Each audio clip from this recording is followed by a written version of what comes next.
greatest of all teachers and giver of love, hope, faith, and wisdom, look upon your children, the teachers, learners, parents, guardians, and out-of-school youth and adults. We humbly ask for your mercy and forgiveness. Guide us to the right path. May our efforts be blessed with insights and understanding, wisdom and respect for all. Bless us with patience, for the path of learning is never easy. Bless our commitment to keep on learning new knowledge and experiences. Let your light shine upon us as we make our world a better place to live in. Amen.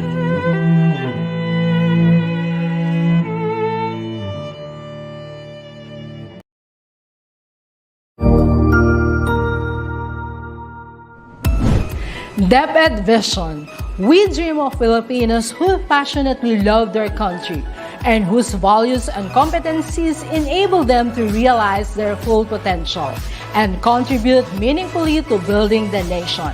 As a learner-centered public institution, the Department of Education continuously improves itself to better serve its stakeholders.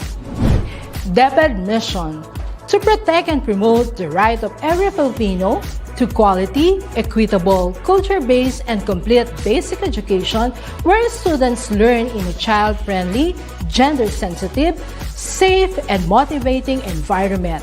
Teachers facilitate learning and constantly nurture every learner. Administrators and staff, as stewards of the institution, ensure an enabling and supportive environment for effective learning to happen. Family, community, and other stakeholders are actively engaged and share responsibility for developing lifelong learners. DepEd core values: maka-Diyos, makatao, makakalikasan, at makabansa.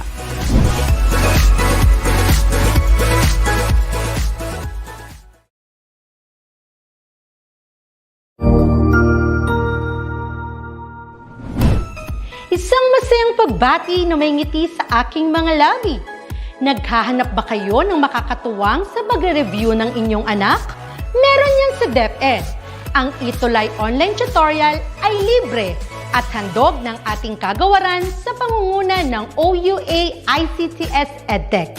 Ito ay isang proyektong makatutulong sa mga mag-aaral, katuwang ang mga magulang o kasama sa kani-kanilang tahanan para masagutan at maunawaan ang mga modules. Hangad din ng programang ETUlay ang matulungan ang ating mga guro sa kanilang mga blended learning classes. Ang ating ETUlay ay mula kinder hanggang senior high school. Bukod sa academics, meron din tayong mga special programs gaya ng All is Wellness, Reading and Math Remediation, Storytelling, Mommy Tech Talks, Classes sa Gramatika, Speech Class, Financial Literacy, at marami pang iba.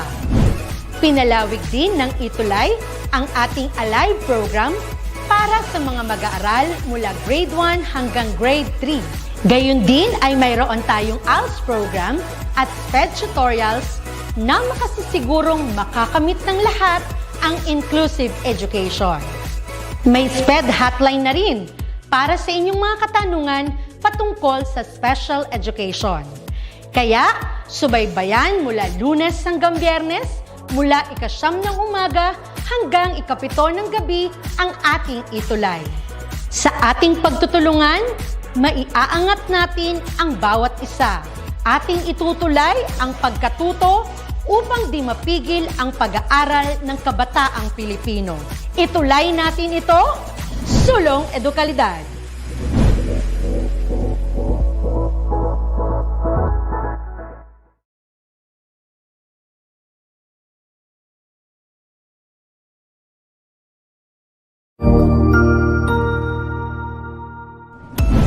Mabuhay! Isang mapagpalang araw sa ating lahat.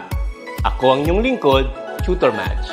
Welcome sa ating ETUlay, ang ating libreng online tutorial na hatid ng ating kagawaran ng edukasyon, ICTS, EdTech. Ang programang ito ay inaasahang makatutulong at maging karagdagang kaalaman sa mga mag-aaral mula kinder hanggang senior high school, ALS, Alive, at SPED learners. Bukod sa pagsagot ng mga modules, ang ETUlay ay may mga special programs din na siguradong aabangan ninyo araw-araw. Katuwang ang ating mga minamahal na mga magulang at guro ay maitutulay natin ang pagkatuto. Kaya, ihanda na ang inyong module, lapis, papel o kwaderno. Ihanda rin ang isip, mata at tenga sa isa na namang makabuluhang aralin. Tayo nang matuto kasama ang inyong volunteer online tutor sa oras na ito.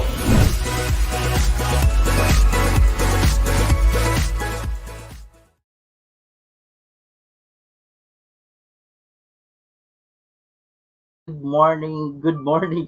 So what is up, quarantines? Nandito na naman tayo and I am your tutor for today, your PE9 tutor para sa panibagong cool lection. So for today, I know na well-rested ang lahat at inantay nyo ang araw na ito, PE and Health 9. So before we move on to our topic for today, so may I request everyone na find a place for you to move kasi we will do a basic Zumba.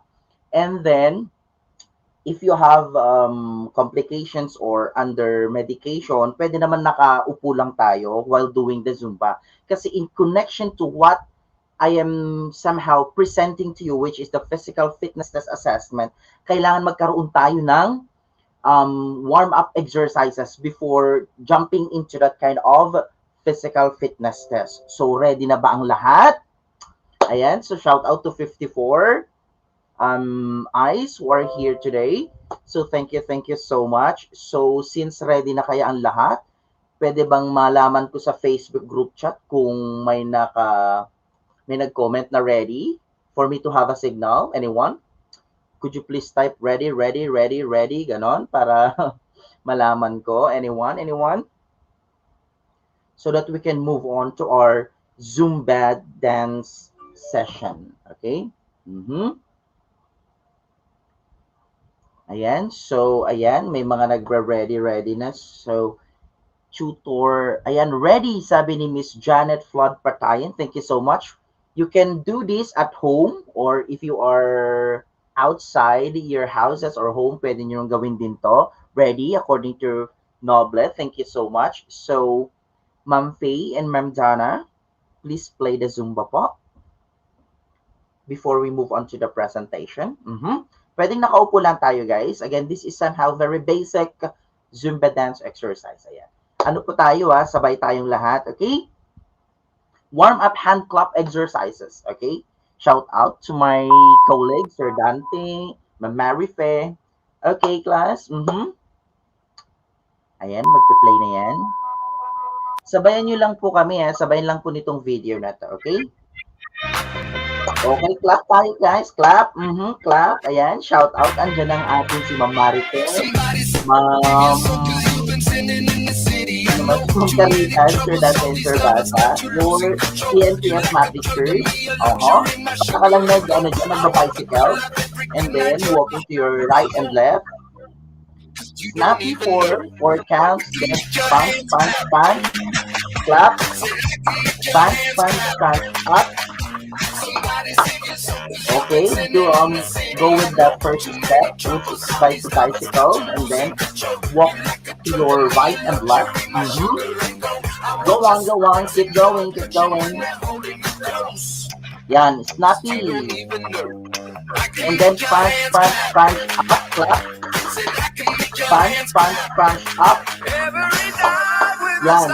Okay, just reach or raise your hands as high as you can, and then slide with your shoulder. Okay. And then put your hands down and then slide with your shoulder. And then faster.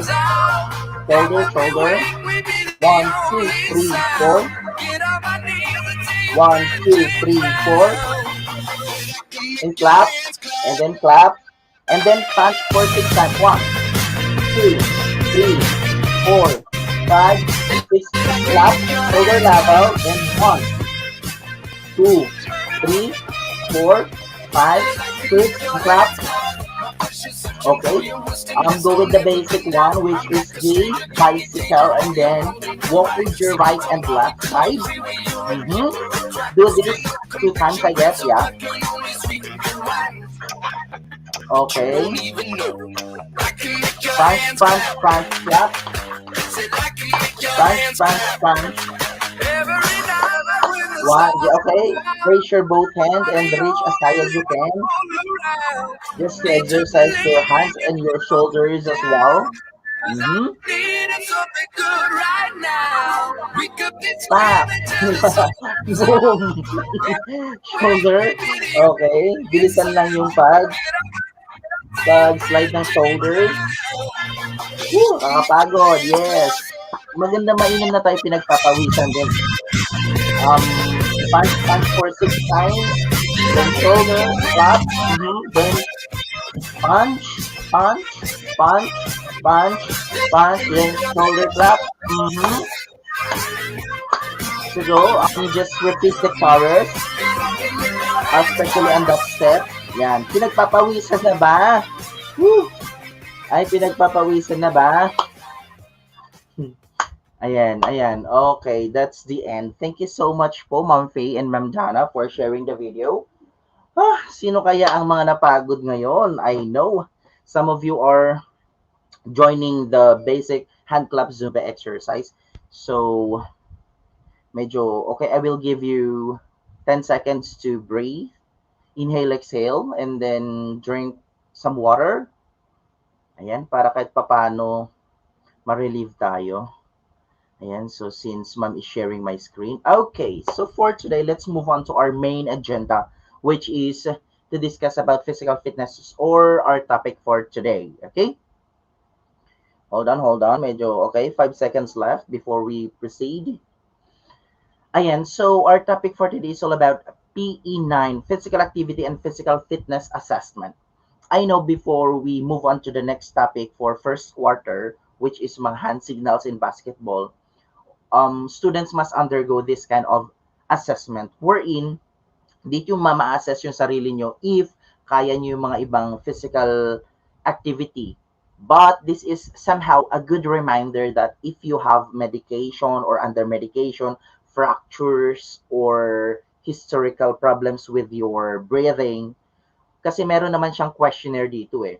So, lahat ng mga ganon ay you are excused of doing this kind of assessment. Kasi nga, baka, for example, you are hard in breathing, hindi ka pwedeng mag 3-minute step test or even yung hihingaling ka.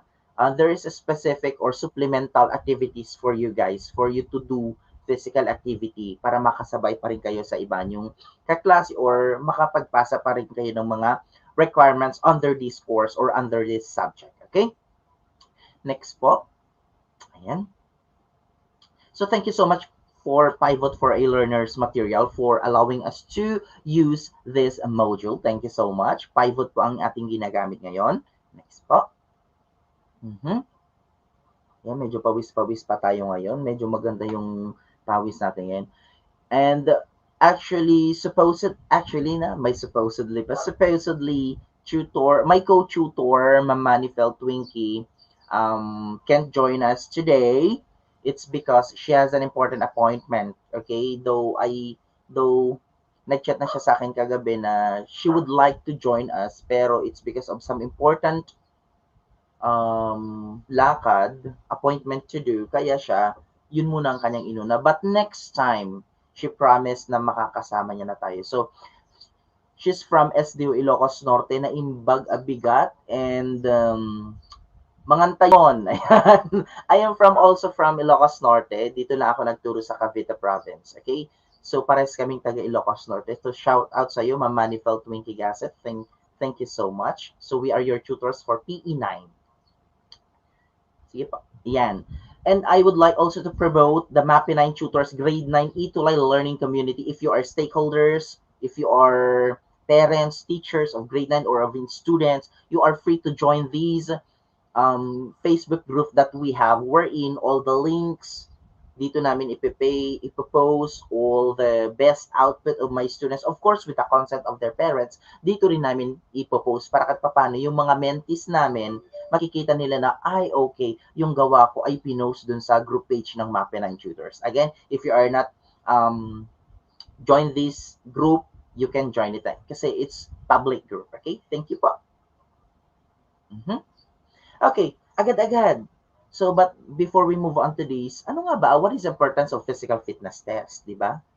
Bakit natin ginagawa ito? Well, somehow, it is an assessment to test your health conditions or even your flexibility. We are not dealing with kaya mong mag-split, but then, how long would you for doing this physical fitness test assessment? As I've said, just to test your, kumbaga, kakayahan in doing this physical fitness test. Kasi you are not simply doing this for the requirements. You are doing just this for yourself para matest mo kung hanggang kailan yung kaya mong gawin yung physical fitness test. And these tests are good exercises as well. Kaya dapat, hindi lang to pa sa klase nyo lang ginagawa, but somehow gawin nyo to as your daily routine, as your exercise, ganon. Okay, next po. So I have prepared here an items that somehow you can answer it on the chat box. Okay, so learning task 1, you can find this on your module. Identify the physical fitness test that is being showed in the following pictures. Okay, so sasabihin nyo lang kung ano ba yung mga physical fitness test na yon.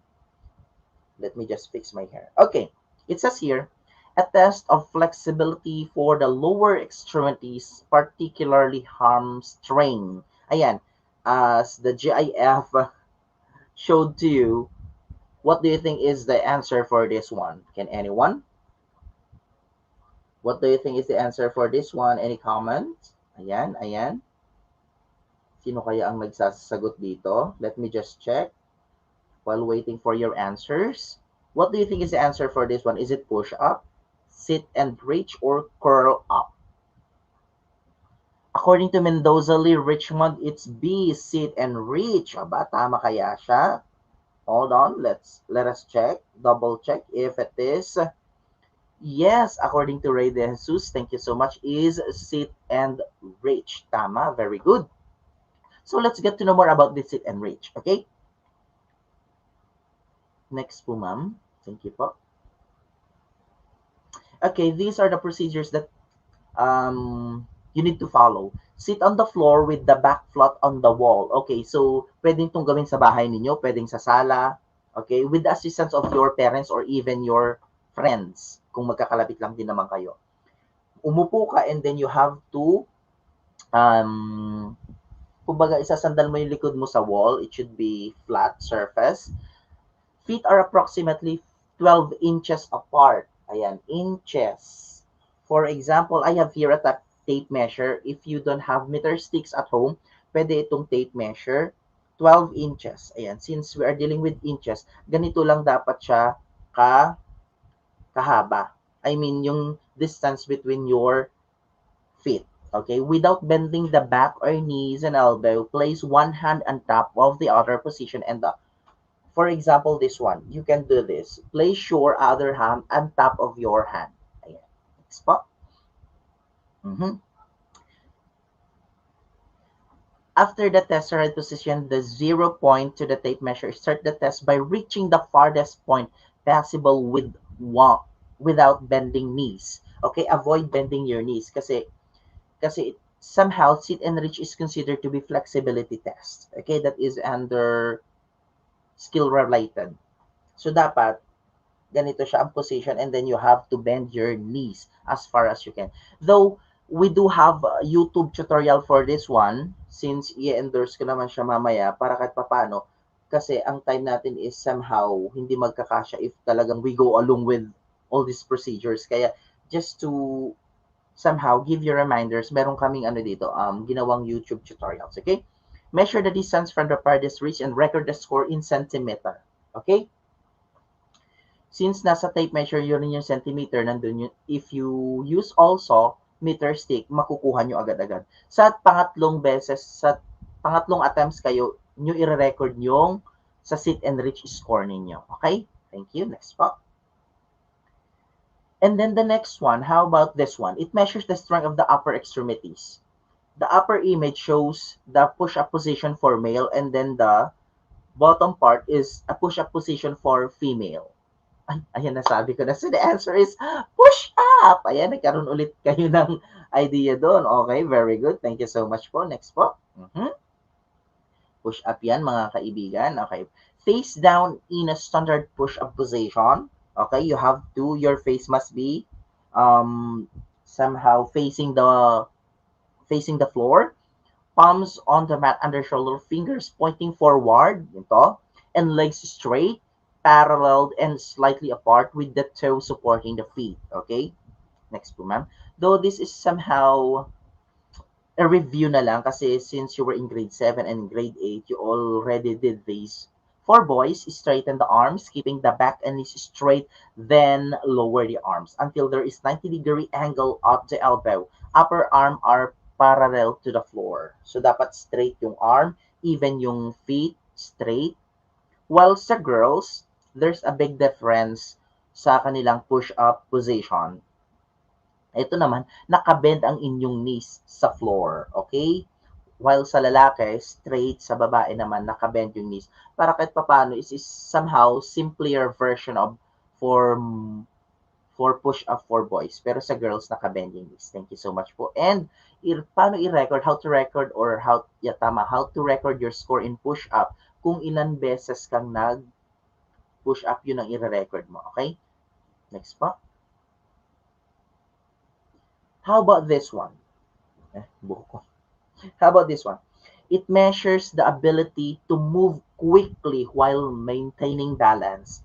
As you can see, there's a specific shape. Di ko sasabihin kung ano yan.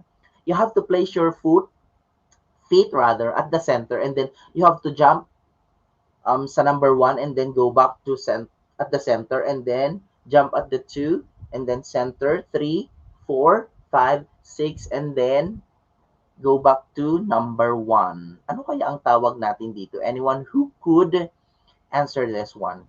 Anyone? Ano kaya ito, guys? Ayan, ang daming sumasagot. So, shout out naman dyan. Ayan. So, shout out. Ayan. Ano kaya ang sagot nito? Can anyone answer this one before we move on? It's 9:18. Ayan, it's a hexagonal. Thank you so much. It's hexagonal. Okay, thank you so much. So let's move on to the procedures for this one. Well, hexagonal fitness test is considered to be part of an agility testing. Start with both feet together in the middle of the hexagonal facing the front line. Okay? And then on the command go, jump ahead across the line, then back over the same line into the middle of the hexagon. As I've explained it to you earlier, kumbaga tatalong ka lang and then go to the base, which is at the center, and then go with number 2, 3, 4 alternately. Okay, so yun ang gagawin mo. Okay, next po. At kailangan mo dito ng timer kasi itatime mo siya. Nandito naman siya sa procedure. Then continuing to face forward with the feet together, jump over the next slide, and then back to the hexagon, and then continue this pattern for 3 full revolutions, and then perform the test both clockwise. Okay, start with your right muna, the 1, 2, 3, and 4, 5, 6, and then counterclockwise 6, 5, 4, 3, 2, and 1. Okay, so how to record your time? As you start and you said go, and then yun na yung signal mo na you have to press the timer para dun yung ma-record mo yung seconds. Okay? 3 full revolutions yon. Okay? 3 paikot yon. Okay? Doon nakakahingal pero it's a good, somehow it's a good exercise for the heart. Next po. Okay, how about this one? This is another flexibility exercises. A test of upper arm and shoulder girdle flexibility intended to parallel the strength endurance assessment of the region. How about this one? Can you identify these? Ayan. Kaya nyo bang i-identify to? Ano kaya to? Ano kaya? Is it curl up, sit and reach, or zipper test? Ayan, medyo bilisan lang natin ng konti kasi meron pa tayong mas bongga pang susunod na mag-tutor sa atin, si Tutor Chi at saka si Tutor Ruben. So the answer for this one is sit and reach. I know some of you failed to do, zipper test rather. I know some of you failed to answer zipper, do this activity rather kasi mahirap siya pag dito na sa left, mahirap siya, meaning poor ako dun sa flexibility exercises na yun. Okay, let's move on about this zipper test. Raise your arm, bend your elbow, and reach down across your back as far as possible. Okay, yun ang importante. At the same time, extend your left arm down behind your back and try to cross your finger over those of your right hand. Pwedeng ganito sa likod, pwedeng ganyan, pero pag hindi kaya, okay lang na wag mo nang itry pag hindi talaga kaya. Okay, this is just to test your flexibility. Okay, next po. Reach with the right hand over, as I said a while back, pwede mong, pwede kang i-reach yung, pwedeng ganito, magkahawak sa likod if you are somehow flexible on this activity. And then, to test the left shoulder, repeat the procedure A and D. Alternate on left and right. Okay, next po. And then, how to score, of course, 0 did not touch the fingertips, and then you scored 1 if just touch the fingertips. Okay, you scored 1, ganyan. And then fingers overlap by 1 and 2 centimeters. Ang score mo is, since we are dealing with centimeters, eto siya. Ito yung maliliit sa tape measure. Let me just check. Yan, sa likod niyan. Example, 1 to 2 centimeters, ganyan. Your score is 2 points. Or you have to write 2 for your score. Okay? And then, followed by 3, 4, 5. Okay, thank you po. Next po. How about this one? To measure abdominal muscles. This is, I know, yung mga gusto magpa-abs, it's 9:23. We still have 7 minutes left. Ayan, kaya pa natin to. This is curl ups. Okay, I know. Some of you, especially mga boys, ginagawa to. This is somehow a good exercise as well para sa abdominal muscles. Sa mga malalaki ang tiyan or even mga gusto ma-flat yung tiyan, pwede itong curl up. Next po. Assume a lying position with feet flat on the floor and knees bent about 90 degrees and hand palm down at the side with fingertips touching the first tape line. Well, actually, there are two positions or there are many positions while doing this curl up position. Pwedeng nakaganito naman siya. You can place your or crossed arm on your chest. Pwede naman nakaganyan lang sa likod. Pwede rin naman nakatagilid lang. You or placing your both hands at your side. Pwede rin naman yun as long as you are comfortable doing the activity. Complete a slow controlled curl up. Hindi kailangan sobrang bilis, hindi kailangan sobrang bagal. It should be in moderate timing. Excuse me. Next pa. The curl up should perform at a rate of every 3 seconds or 20 curl ups per minute. O yun 2 seconds going up, 1, 2, and then 1 second going down, 1, and then 1, 2, 1. This is the perfect timing for in doing curl up. Hindi yung sobrang tagal, sobrang bagal, okay? There must be no rest at the bottom, okay? Next po. Without stopping, always remember that. How about this one? I guess this is the last one. To assess the ability, ay di pa pala, to balance the ball of the foot. This is somehow to test your balance if you can stand with one foot only. This is standing stork test. Okay? Always be somehow guided with the answers, okay? Next po, kasi these activities are presented on your module. Remove the shoes and place one hand on the hips, okay? Or one hand, or the hand on the hips, and then position the non-supporting foot again. As the picture somehow showed you earlier, ganyan siya. This is somehow to test your balance. Scoring, record the time in the nearest second. Raise the heel to balance on the ball of the foot. Ayan, ilalagay mo lang yung isang paa mo to support with your foot. Ganyan siya. Okay? Next po. Ito naman ay standing long jump to measure the explosive strength and power of the leg muscles. Okay? Ito kailangan talaga ng power ng legs mo. If you are weak on this one, okay lang naman din. Hindi mo kailang sobrang itry. Kasi ito lang naman ay gagawin rin naman natin ng PFT at the end of the course or at the end of the school year para titingnan natin, magpo-post PFT tayo just to see if there's a difference with your score ngayon comparing sa score mo sa post. Okay? Thank you. Next po. Again, this is just a recall kasi you've done this when you were in grade 7 and grade 8.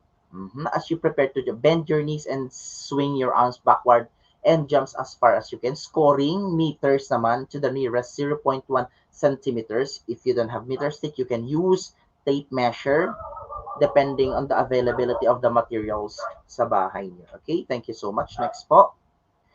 As I've said, we do have a lot of as I've said, marami kayong ipe-prepare dito. You do have a lot of preparations in doing these. Yet, this is just somehow a sample and we do have video on this one, okay? For you to have a guide in doing your activity. And the last one would be to measure cardiovascular endurance. This is for good for the heart. It's cardiovascular. Maganda at ine-exercise din natin ang ating mga puso, okay? This is a 3-minute step test. Okay, as you can see, ayan. Alternately, next po, para maano natin. So, we still have 3 minutes. Okay, perfect tayo dyan. At the signal goes, step up and down on the bench for 3 minutes. Kaya nga 3-minute step test. Okay, since 3 minutes to, medyo mabagal-bagal, hindi nyo kailangan magmamadali. Start with your right foot, you have to step up and then followed by your left foot, down with your right foot, and then followed by your left foot. Alternately, yan, hindi kailangan sobrang bilis kasi as I've said, matagal ang 3 minutes. Okay, one step, consider 4 beats, that is up, and then count the pulse for 10 seconds.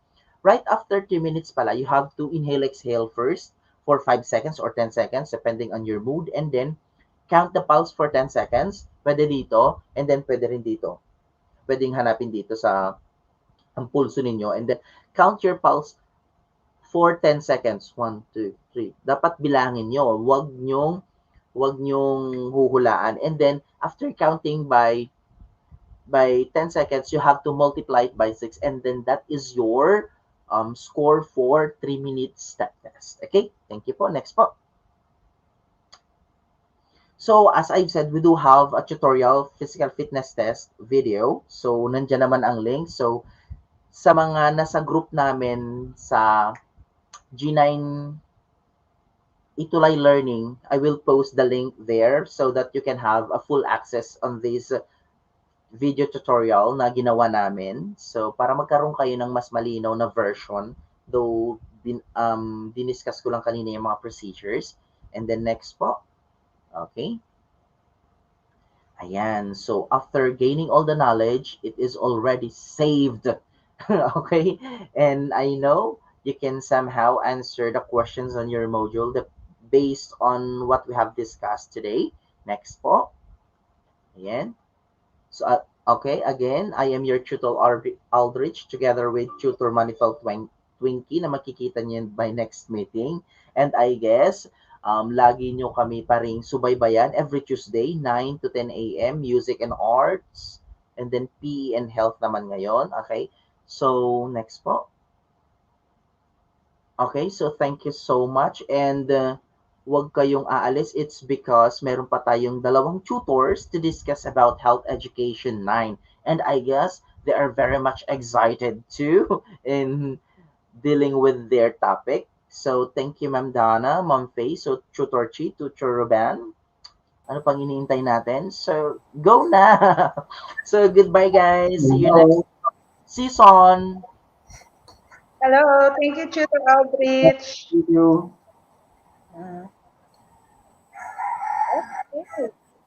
So, good morning everyone. Good morning, tutees, guardians, parents, at ating kapwa guro. Sana po andito na naman po kami at sana ay makatulong ulit kami sa ating mga tutees na makapagbigay ng guide para sagutan ng ating module.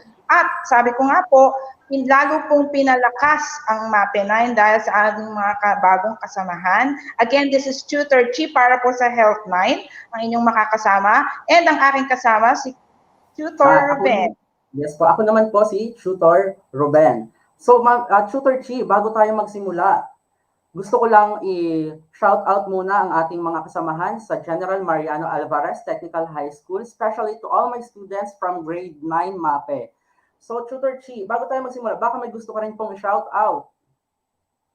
Okay, Tutor Ruben, dahil binanggit mo na rin yung ating mga kasamahan sa GMAT, so i-mention na rin natin ang aming OIC head, department head ng MAPEH sa GMAT, si Ma'am Bessie April Madriaga, and also sa aming school head, si Dr. Victor Medrano. Okay, so excited ka na ba, Tutor Ruben? Kasi parang kay Tutor Aldrich pa lang, yung energy, nag-level up na kagad, di ba? Napakagaling ni Tutor Aldrich. Kaya po, Tuties, hinihingi po namin yung inyong cooperation and participation as we go along with our discussion. So, Tutor Ruben, ano ba ang hinanda natin para sa ating mga tuties today? Ito na nga, Tutor Chi. Ngayong umaga ay pag-uusapan natin ang about sa Health 9, the concepts of community and environmental health. So kung excited na kayo, tuties, maghanda na po kayo ng inyong mga ballpen at papel para sagutan itong mga activities ngayong umaga. So, bago lahat, we just want to acknowledge the management and development team of the Pivot Learners Material published by the Department of Education Region 4A Calabarzon. Before we proceed with our presentation or online tutorial, I will read the objective first. At the end of this lesson, the learners are expected to define the concept of the community and environmental health, describe the characteristics of a health community, and recognize the benefits of a healthy environment. So, Tutor Chi, bago tayo magsimula, magkakaroon muna tayo ng isang game. So, alam kong halos lahat sa atin ay familiar dito sa game na to. Kung saan, ito ay nilalaro natin dati. Yung 4 picks, 1 word. So, maglalabas lang ako ng apat na yung binabanggit doon. Ito, first, pictures. Yan. Ano kaya yan? Ito yung mga hint na mga letters para makabuo kayo ng isang word. So, sino kaya ang makakasagot sa unang pictures natin? Okay, shout out muna tayo sa grade 9 students ng Parawer National High School La Union Division nanonood at sumasagot sa live chat. So, shout out po sa inyong lahat. Shout out din po sa, okay, may sumagot na, John Ray Galicia, environment daw. So, tama ang sagot ni John Ray. Next, we have these pictures. Itong pictures na to, ano naman kaya ito? Yes. Environment po, sabi ni Roy De Jesus. So, yun yung sagot niya kanina. Shout out kay Franz Menorca. And the next one, sabi ni Rajed sa DepEd community. Very good. This word is, pictures means community. The next one, we have the last, Samantha Nicole Relano, community daw. Jonah Marie Galicia, community, very good. How about these pictures?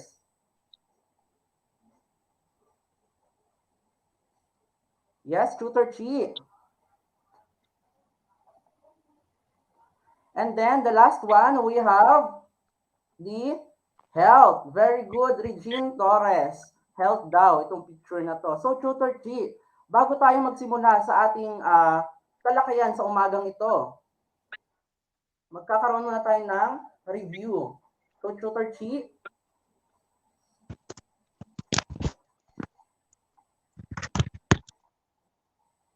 Yes, Tutor Ruben, pasensya na. Alam mo naman kapag live talaga, maraming mga technicalities. Okay, so I'm back, Tutor Ruben. So katulad ng sinabi mo kanina, very interesting, no? Bago tayo magpunta sa ating main topic, mga tuties, let us have first a short review.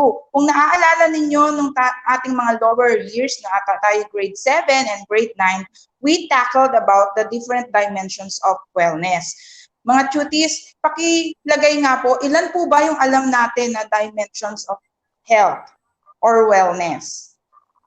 Ilan po ba yung natatandaan natin na pinag-aralan natin noon na meron tayo sa dimensions of wellness? Kasi sabi po nila, in order for us to be holistically healthy, kailangan daw po lahat ng dimensions of health ay nasasatisfy natin or balance. Kapag meron dong isang dimension na hindi balance, hindi natin matatawag na isang tao ay holistically healthy. Kaya nga natin sinabing holistic. Pag sinabi natin holistic, buo. So para siyang pie. Okay? Meron siyang bawat slices. So kapag yung bawat slices na yun na hindi natin nasasatisfy, hindi natin matatawag na tayo ay holistically healthy. So para sa review, ano nga po ulit yung mga 6 dimensions of health or wellness? Tutor Ruben, nakikita mo ba kung ano yung mga sagot ng ating mga tuties? Yes, Tutor Chi. Sabi ni Denise Canuel, 5 po ang dimensions of wellness. Okay, 5. Actually, nagbabari talaga, Tutor Ruben, ang mga dimensions. Pero magpo-focus tayo sa 6 dimensions of health or wellness. Okay, so magbigay nga po ang mga tuties natin ng mga alam nilang dimensions of wellness. Nakikita po ba natin, Tutor Ruben? May mga sumagot na po kaya? Wala pa po, Ma'am Chi, sa ngayon. Okay, so since this is a review, ibigay na natin sa kanila. Ano ba yung una nating dimension? We have your physical. Okay, environmental, emotional, and then next, intellectual, physical, nabanggit ko na kanina.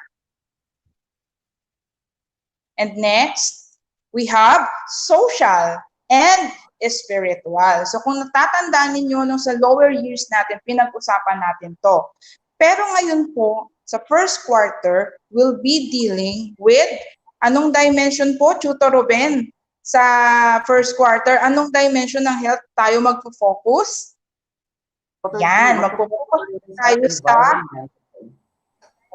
environmental health. So, Tutor Ruben, ano po bang mga gagawin natin ngayon para mas lalong maging magandang discussion natin about environmental health?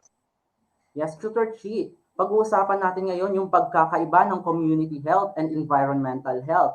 So, may pagkakaiba nga ba talaga yung dalawa? Is community health different from environmental health? Or they should be taken as one? Magkaiba ba talaga sila? Or may pagkakapareho sila? Tingnan natin sa ating Oo nga, Tutor Ruben. Tingnan mo, may pagkakaiba ba sila? Bukod sa spelling. Meron nga ba? If they are, then how they are different? So paano sila nagkakaiba? So ngayon, i-define po muna natin, Tutor Chi, kung ano nga ba talaga ang community health and environmental health para makita natin yung pagkakaiba ng dalawa.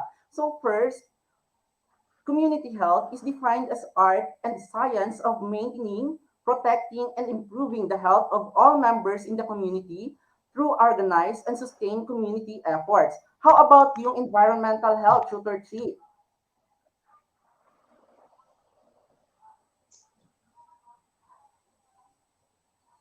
Okay, for our environmental health, it comprises those aspects of human health that are determined by physical, chemical, biological, social, and psychosocial factors in the surrounding environment. So, let's go back to the question. Ano nga ba yung pinagkaiba ng dalawa, ng community and environmental health? Sabi nga natin kanina, yes, may pagkakaiba sila.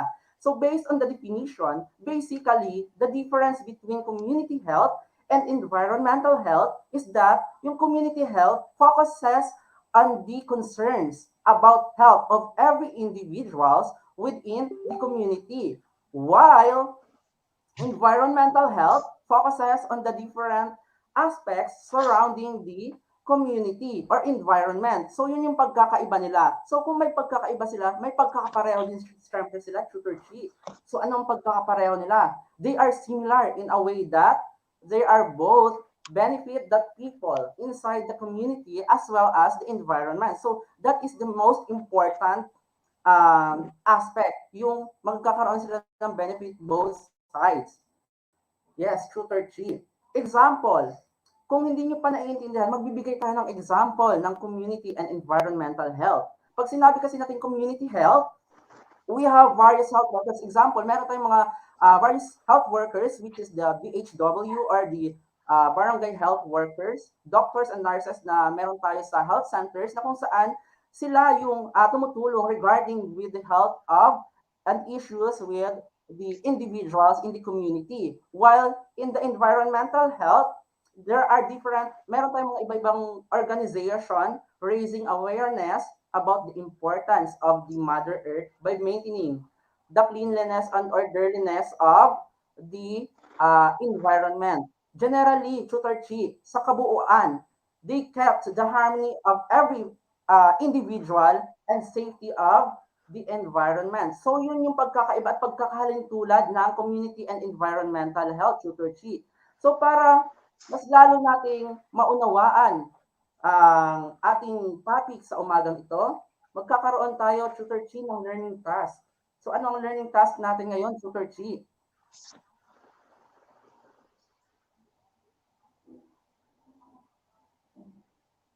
So for our learning task, we will read a poem and answer the following guide questions.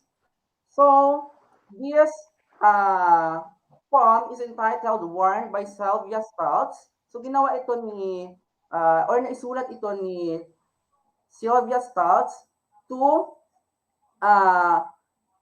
about environmental preservation. So, shout out muna tayo sa grade 9 Magallanes Cross, si Julius Derong. So, let's read the poem, Warned by Sylvia Stultz. The sands of time have rendered fear.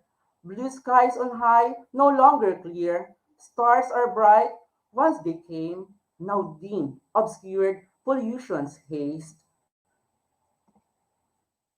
Crystal clear our waters gleam, fish abundant, rivers stream. Ocean floors sandy white, now littered, brown, pollution's flight. Trees towered high above, trunks bearing prophets' love, birds chirping from sights unseen, gun, paper joint, pollution's steam. One can't blame pollution alone, as they say, you reap what you've sown. So let us plant a better seed, tear out old roots, cultivate weed. Protect that has been given for free, our waters, skies, wildlife, and trees. For once they are gone, don't you say, consider yourself warned of the fatal day. So yun yung ating poem ngayong umaga ni Sylvia Stultz na pinamagatang Warned. So are you ready, cuties, for our guide questions to answer for this morning? So for the first question, yes daw, sabi ni John Ray Galicia. For number 1, what happened to the environment as being described by the author? Write your answer by completing the table below. So ang gagawin natin ngayon, class, is magbibigay ako ng isang stanza, word from the first stanza, and we will answer the before and after, kung ano ang nangyari dun sa environment before and after. Example, for the stanza number 1, we have the blue skies. Meron tayong choices dito, which is dim, obscured, pollution's haze, and the stars are bright. So ang gagawin po natin, magko-comment lang po tayo sa ating live chat sa Facebook ng A if sabi po before and then your reaction. Example, your before is stars are bright. So ang i-comment nyo is heart. So are you ready, cuties? So let's answer the stanza number 1, which is the blue skies. So what is your before and after in this first stanza? Cuties? Yes, may nakita na tayong answer from napaka-active naman itong ating cuties na to na si John Ray Galicia. So ang before niya is A, stars.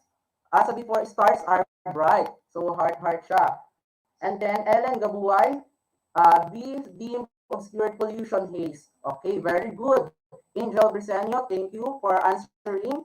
Ang gagaling ng mga cuties natin ngayong umaga. The next one, we have the second stanza. We have the water, fish, and ocean floor. So ano yung before and after niya? Anong nangyari? These are the choices. Meron tayong crystal clear, abundant of fish, and sandy white. And the next one for the heart reaction, third, brown, pollutions, light. So what is your before and after for this stanza? For the second stanza na meron tayo, water, fish, and ocean floor. Okay, cuties. Ang before nila ay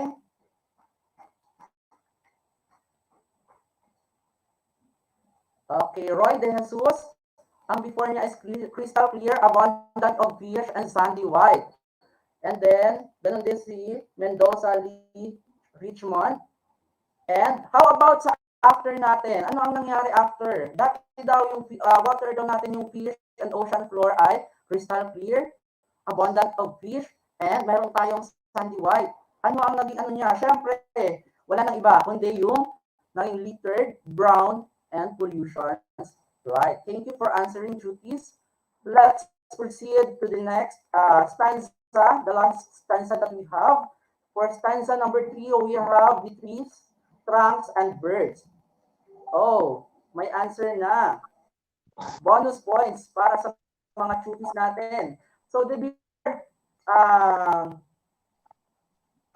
ang ating stanza is trees, trunks, and birds. Our before towered high, bearing, professed, and meron tayo from sides. And then after, gun, paper, joint fusions, theme. So yun po yung sa ating number 1 guide question. Next question.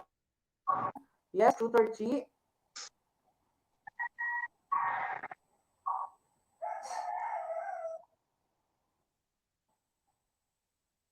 Okay, babasahin naman ni Tutor Chi yung ating pangalawang guide question. Guide question number 2. Yes, thank you, Tutor Ruben. Okay. Based on the poem shared by the author in stanzas 1 to 4, what is the main cause of these changes or harmful effect in our environment?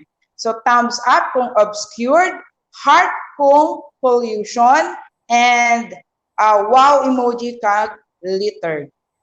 Okay, hintayin natin. So, Tutor Ruben, parang marami akong nakikita. Heart at sinasagot nila dito. Yes. Katulad ni Angel Briseño and Andrea Torres. So, heart yung sagot nila. So, very good. Ang answer for this second question is pollution. And then, the last question, Tutor Chi, meron tayong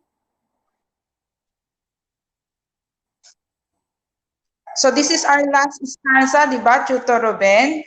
So, the last stanza, babasahin ko ha. Protect what has been given for free. Our waters, skies, wildlife, and trees. For once they are gone, don't you say?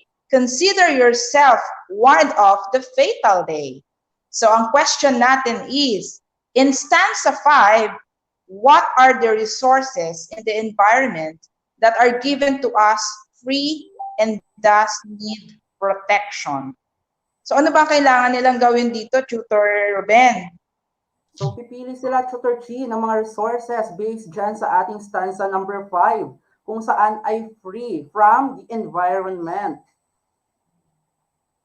So may nakikita na po ako, Tutor Chi, sagot ni Angel Briseño ulit, water daw. Isa yan sa mga natin, environmental resources na for free. Okay, And Tutor then, Ruben, basahin ko na po ang sagot ni Andrea Torres. Sabi niya, water, skies, wildlife, and trees. Ayan, yes, tamo. very good. Nakakatuwa mga tutor natin. Talagang nakatutok sila. Okay, Yes, Tutor Ruben.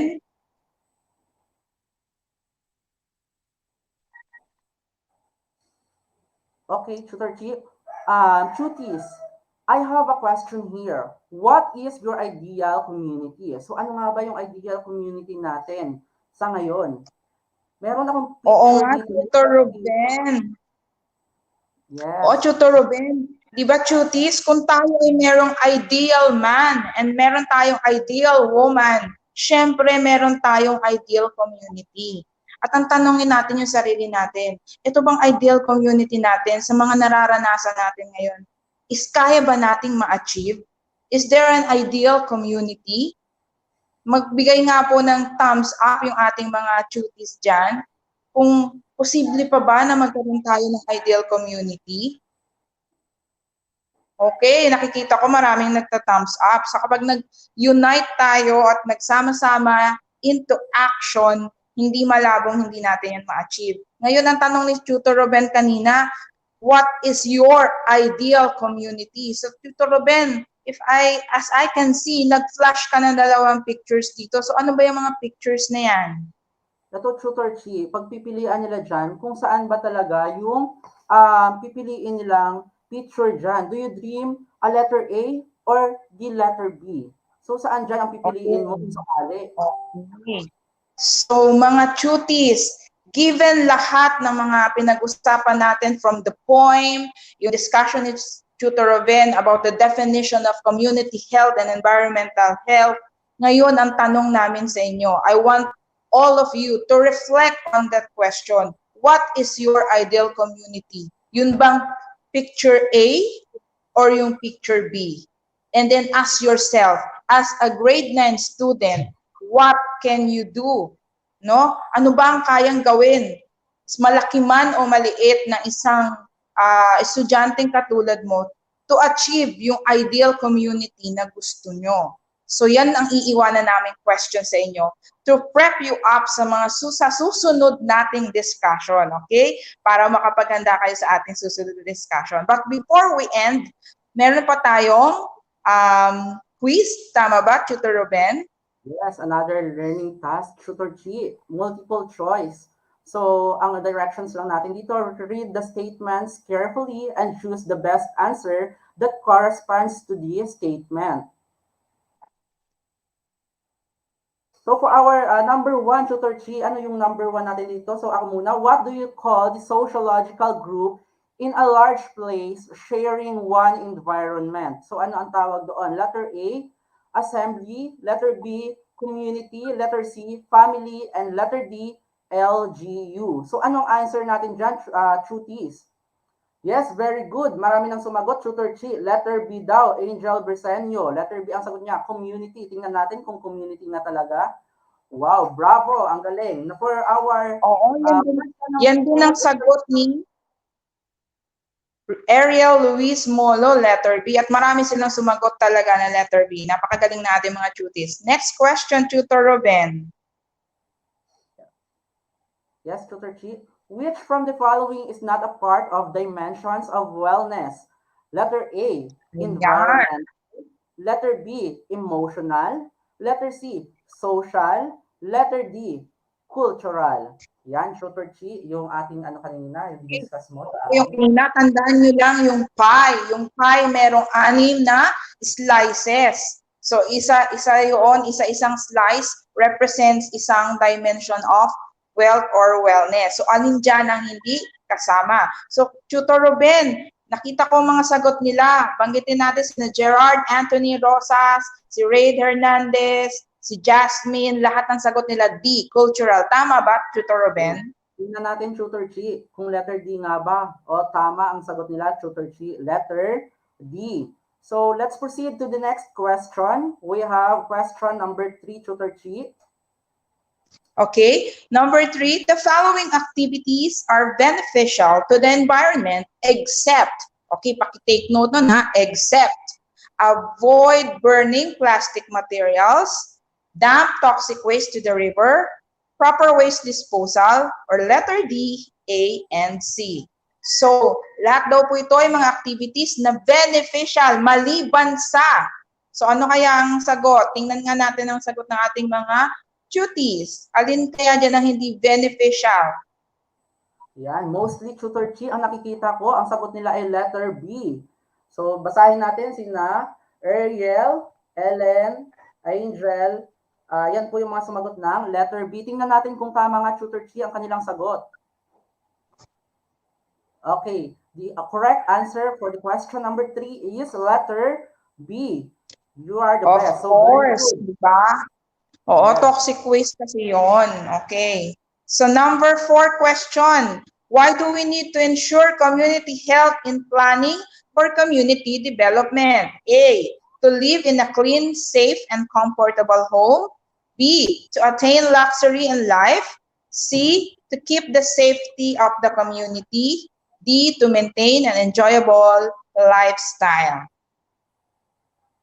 Ayan, medyo ano to ha, piliin natin yung best answer kasi parang lahat naman sila sa tingin natin parang tama lahat, no? But we have to choose the best answer. So, Tutor Ruben, ano bang answer natin sa number 4? Okay, for number 4, nakikita din natin sa ating live comment, ang answer nila is letter A. Tingnan natin kung letter A nga ba yung sagot. So, the correct answer for the question number 4 is letter A.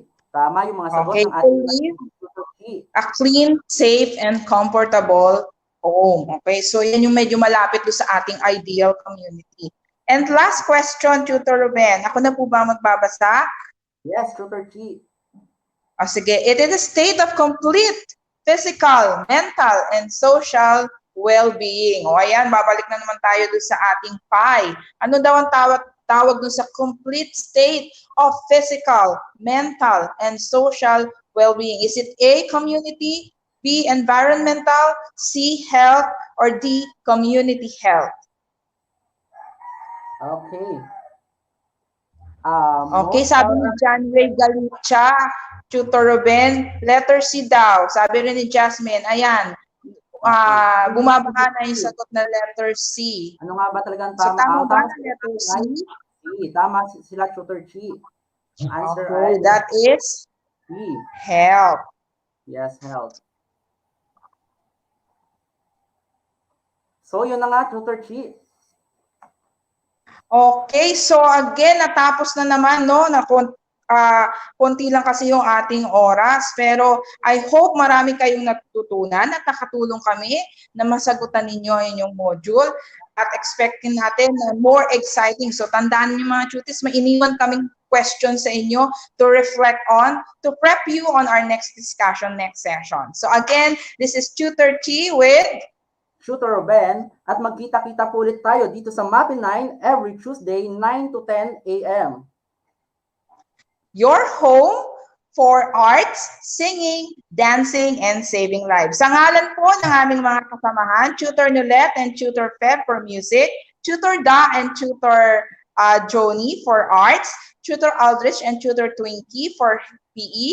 Ito po ulit kami saying goodbye and see you next week. Bye. Thank you. Goodbye, Tutor Ruben. Bye, Tutor Chi. Thank you. Thank you. Thank you po mga direct.